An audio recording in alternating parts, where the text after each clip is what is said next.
Digestion doesn't just stop after food leaves the stomach. I think we all think, well, I have a stomach ache. Well, what is the stomach when you say that? Is it your actual stomach? Is it your intestines? Is it your duodenum? Is it your acid reflux? Hey guys, welcome back to another Rest, Eat, Move podcast. And this is step 4 in our 4-part series on digestion. And as a reminder, and I've done this in every step, is go back, listen to the step before. It's a 4-part series in order, but this one is where people start to pay attention, and this is absorption and elimination. More specifically, the elimination piece. Now, it's funny to me as we think about the last step here, absorption, elimination, it's usually the first symptom we pay attention to. And when you think about that, we're paying attention to a symptom that is extremely downstream. And as we know, and we've talked about many times throughout the podcast, and our methodology we try to teach is it's not necessarily what you do right before the symptom. It's maybe what you're doing way before the symptom. So we talked about chewing. We talked about the stomach. We talked about absorption. Now we're going to really get into that small intestine, large intestine, rectum, and out of the body, elimination. But a lot of us want to stop diarrhea when we have it, but we don't really think about what we ate for the last 6 months. Or if we're constipated, all we want to do is have a normal bowel movement. And so we look for some of these symptom over-the-counter remedies that can relieve our symptoms. But what you're going to find here is if we just cover up the symptom with a Band-Aid, it leads to trouble. And one of the most fascinating things that I think we should be paying attention to is the increase, 2.5% increase over the last 10 years of colon rectal cancer and esophageal cancer in young people, and that's people under 50. And so we've done a pretty good job of helping people with colon cancer and esophageal cancer over the age of 50. You get a colonoscopy, endoscopy. These are some preventative kind of ways to track what's going on. But we've seen a huge increase and an alarming increase, in my opinion, of people in their younger years. And I think it leads to why this topic of digestion is so important. So let's kind of go back for a second. We talked about absorption. We're going to talk about absorption more. We're going to talk about elimination. I like to make it pretty simple. The gut does a couple things. It digests foods, it absorbs foods, and then eliminates. And that's a magical journey, a magical process that we do every single day to get nutrients, to create energy, to feel our best, to thrive. But it's a 3-part series there. Digestion doesn't just stop after food leaves the stomach. I think we all think, well, I have a stomach ache. Well, what is the stomach when you say that? Is it your actual stomach? Is it your intestines? Is it your duodenum? Is it your acid reflux? And so digestion doesn't just end when food leaves the stomach. If your body can't absorb it or can't absorb nutrients and it can't eliminate it, then we're not having true, proper digestion. And so one of the things that we like to talk about is people don't eat the right nutrients. That's a big problem. That's absorption issue number 1. But a more common absorption issue, especially in our modern world where we're eating plenty of food, plenty of calories, is we're not absorbing it. And we're not absorbing it because something's off with our digestion, and that's what we're going to talk about today. So in this episode, we're going to talk about absorption. We're going to talk again about the microbiome, which is in that large intestine, which really helps to break food down and convert it. And then we'll talk about elimination, which is the exit strategy. One of the things that we want to kind of recap on is what are these processes? We talked about the mouth. So we talked about chewing. We talked about the absorption that happens inside the mouth with carbohydrates, especially under your tongue. So we're going to talk about absorption, which usually doesn't start until the small intestines for most things, but there is some absorption happening in the mouth. And then there's a little bit of absorption that happens in the stomach, but mostly the stomach digests the food. And we talked about some of the things with stomach acid. But I like to kind of point out all the different parts of digestion. And this, to me, is what makes this system so fascinating. You have the mouth, or the cavity that you start to digest food. You have the throat, when you think about swallowing. The esophagus, which is a pipe that divides and breathing and food.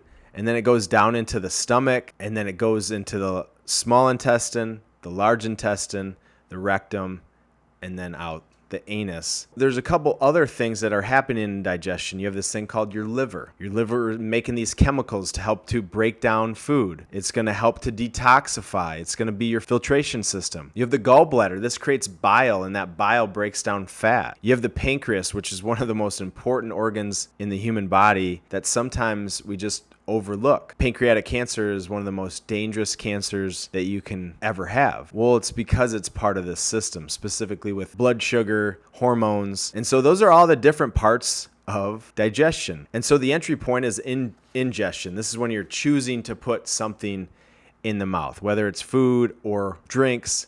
We talked about mastication. You got to chew, you got to break down these things into smaller pieces. Saliva is mixed in there, helps to break it down into enzymes. Then you got propulsion. So movement. We have to move the food throughout the body. It doesn't just kind of like, we're not a machine, but there is this propulsion that creates this movement. So swallowing moves it to the esophagus. And you got the mechanical and the chemical digestion. This is where the liver comes into play. Then you have the small intestines. Again, chemical digestion and absorption happens.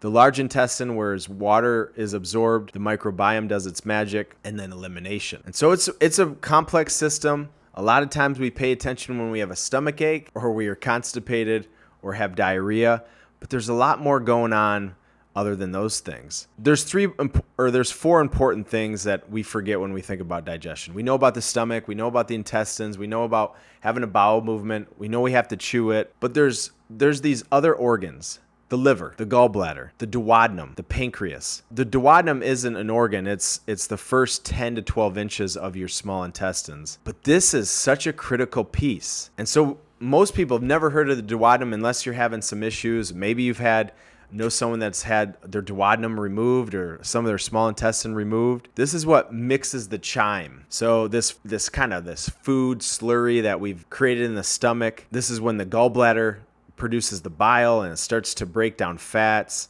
The pancreatic enzymes start to come out, amylase, lipase. This breaks down proteins, carbs, fats, and then bicarbonate from the pancreas, which kind of neutralizes stomach acid because it's coming out of there pretty hot, and you need that duodenum to slow it down.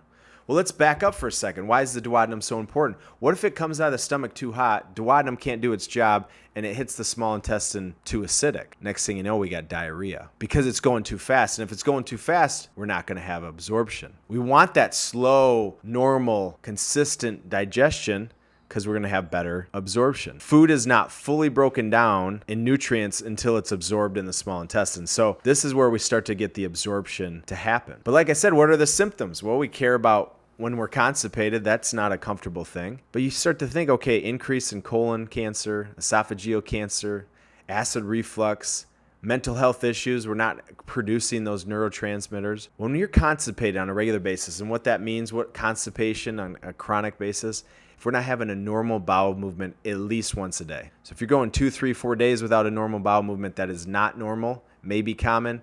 It's not normal. Well, what's the problem? Well, toxins are going to be reabsorbed. Remember, the reason we want to eliminate is because we've used all that food for nutrients, for vitamins, for minerals, for energy, and now we need to eliminate the waste, the toxins. Well, if it's just sitting there in our digestive tract in some form, it's going to be reabsorbed into the body. When your stool sits too long in your colon, toxins, hormones, waste, they get reabsorbed into the bloodstream. This could lead to, that we talked about, the leaky gut with brain fog, hormonal imbalances. I see a lot with acne.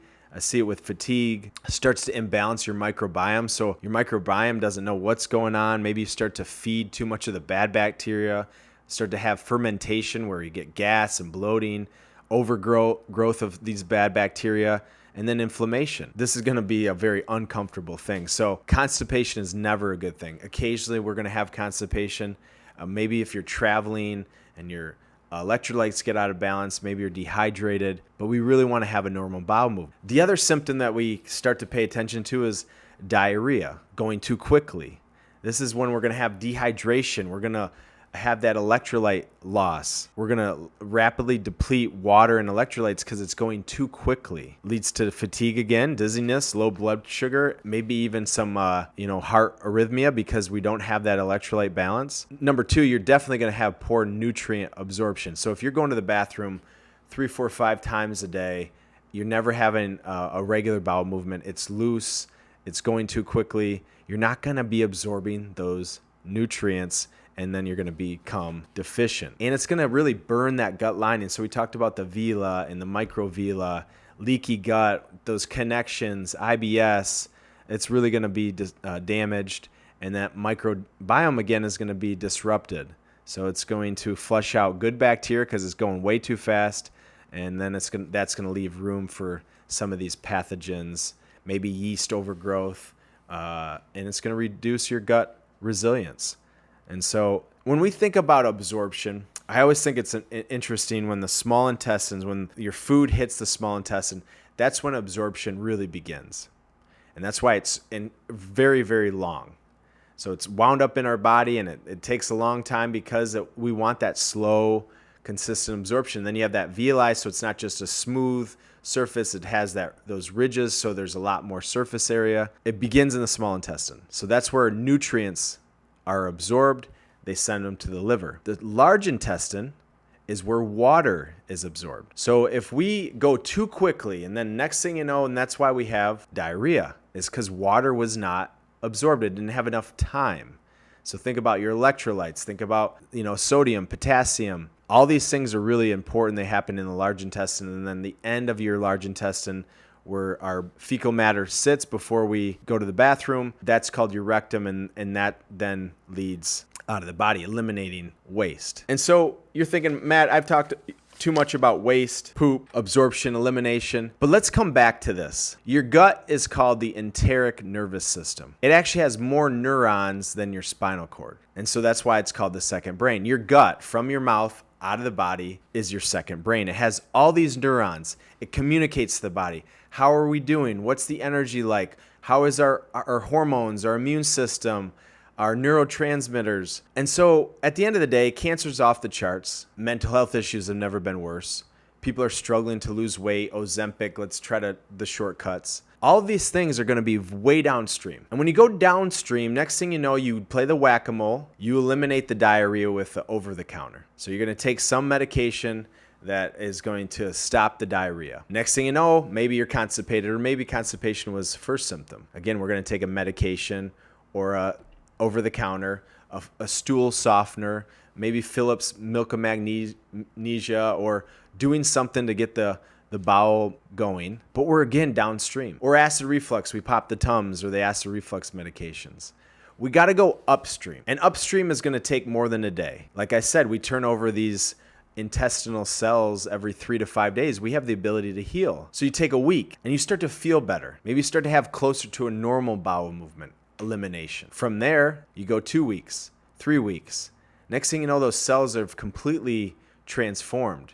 Your body's starting to work with your body. You're starting to tighten up those areas in your gut lining, so the leaky gut's gone, or the inflammation, or maybe you're struggling with autoimmune issues that are off the charts and we don't connect enough with our digestion. Inflammation's a big problem, but if we don't have a healthy gut, we are going to have chronic inflammation. And so as I wrap this up, we think about mastication, chewing. Take your time, chew your food. It's the first part of digestion. From there, making sure that we're having the balance of our acid in our stomach. And the point of that is to kind of think about it a little bit more. Stress, lack of sleep, processed foods, medications. These are all going to play a role in our pH balance. And when we're stressed, the body overproduces these stress hormones, which shut down the suppression of digestion. I talked about the small intestine.